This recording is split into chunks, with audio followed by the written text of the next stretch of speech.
જે પરિણામ આવ્યા એની ધારણા તો સ્વયં વિજેતા ભારતીય જનતા પાર્ટીને પણ નહોતી.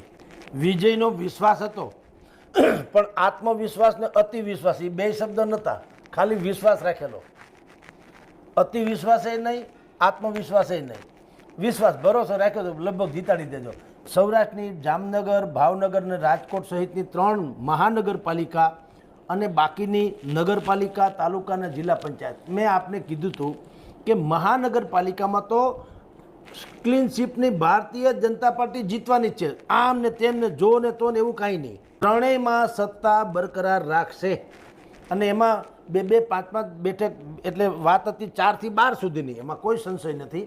પણ એટલી બેઠકોની ખોટ પડશે, પણ સત્તા તો ભારતીય જનતા પાર્ટી પાસે જ રહેશે. જે રહી તાલુકા જિલ્લા પંચાયતોમાં પણ 80% જેવી કામયાબી ભારતીય જનતા પાર્ટીએ મેળવી, જેની ધારણા પણ ભારતીય જનતા પાર્ટીની નહોતી.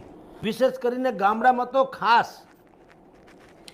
એન્ટી એસ્ટાબ્લિશમેન્ટ આ શબ્દ જે છે ને એ ટ્રાસ્કેપ ક્રિપિંગ શબ્દ એક આવ્યો હતો એક જમાનામાં વજુભાઈ વાળાના વખતમાં.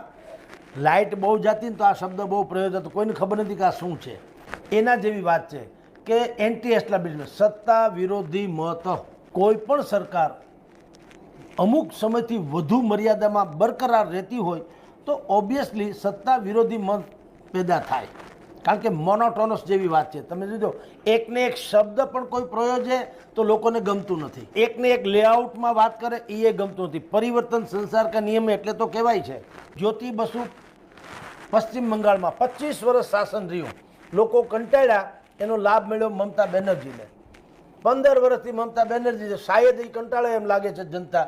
હવે 29મીએ ખબર પડશે, 4મી મેએ, કે એનાથી કંટાળ્યા છે કે નહીં. મોટા ભાગે કંટાળશે.